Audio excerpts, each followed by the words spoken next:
Om Swastiastu teman-teman. Saya akan tidak membahas cerita-cerita ya. Saya akan membahas pertanyaan-pertanyaan yang ada di YouTube channel saya ya, dan di Facebook ya. Dan ada yang request tentang pemangku ya. Kenapa seseorang bisa menjadi pemangku? Saya akan menjawabnya. Untuk pertanyaan pertama ya, apa penyebab seseorang bisa dipilih menjadi pemangku? Oh, itu saya jawab ya. Mungkin karena banyak faktor ya. Ada 3 faktor yang mendasari orang menjadi pemangku. 1.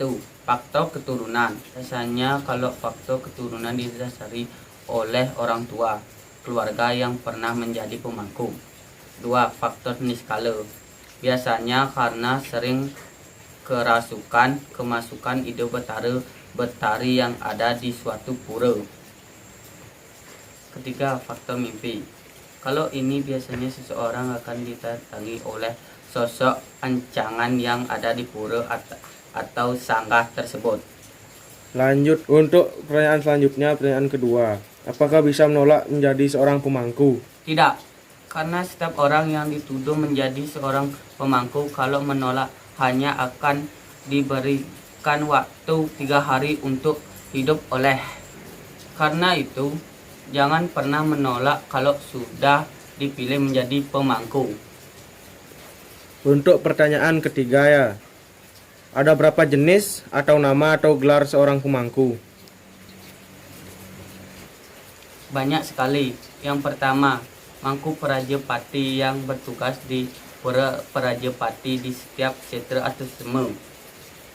Kedua, mangku tapakan. Mangku ini bertugas biasanya di pura dalam yang ada banyak petapakan ide betara. Ide betara seperti topeng rangde, barong, celuluk dan lain-lain.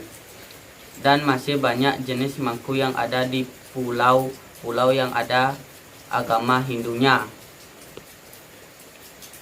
Kalau rangde itu perwujudan dari siapa dan filosofi dari rangde itu apa? Jawabannya dari sosok ide betari Durga dan merupakan simbol sosok seorang ibu yang sedang mencapai puncak dari amarahnya. Dan kalau dilihat dari pementasan calon narang, sosok Randa adalah raja dari kejahatan, karena banyak sekali arti dari perwujudan Rangda ini. Pertanyaan kelima. Kalau barong perwujudan dari dewa siapa dan apa filosofi dan maknanya? Saya jawab ya, Dewa Siwa, Betara Siwa. Tapi kalau diartikan dari cerita pementasan calon narang, sosok barong adalah pemimpin dari kelompok kebaikan untuk melawan kejahatan yang dipimpin oleh Rangda Nyi Nyalon Narang. Pertanyaan keenam dari Facebook ya, dari aplikasi Facebook. Banyak yang bertanya untuk Gus David. Sejak kapan Gus David bisa melihat sosok tak kasat mata ini? Saya melihat sosok ini sejak kelas 6 SD. Kelas 6 saya. Memang dari kelas 6 SD ya? Iya, bisa melihat ini. Sosok pertama yang pernah dilihat tuh apa? Saya pernah melihat sosok nak ngabe kene niko, nak ngabe cikar, cara ngabe wadah padang. Atau wong samar kalau di Bali ya. Dan pengalaman saya melihat endiha teman-teman di rumah teman saya sendiri. Di Balok ya? Iya, saya nganterin teman saya ya ke rumahnya. Dan Pertanyaan ketujuh dari kru ya.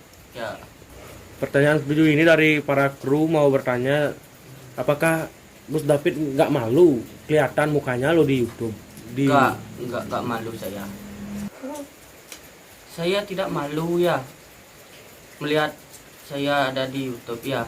Saya cerita ini beneran, bukan rekayasa teman-teman ya.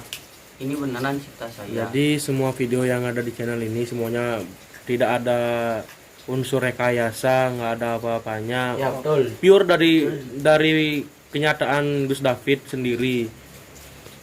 Dan termasuk pengetahuan ya. Dan Juga beli. Gus David juga sering searching di Google, juga baca kitab biasanya di rumah. Nggak pernah dia, kalau bicara mungkin ada sedikit-sedikit kebohongan, mungkin saya nggak tahu juga, tapi yang dibicarakan yang saya lihat itu kenyataan yang sebenarnya. Kasihan mukanya. Demikian tanya jawab bersama saya. Semoga pertanyaan kalian terjawab di sini. Saya tutup dengan Prama Santi. Om Santi Santi Santi Om. Pertanyaan keenam dari atas nama Facebook Gus Bom Bom Klau. Pertanyaan keenam ya dari akun Facebook bernama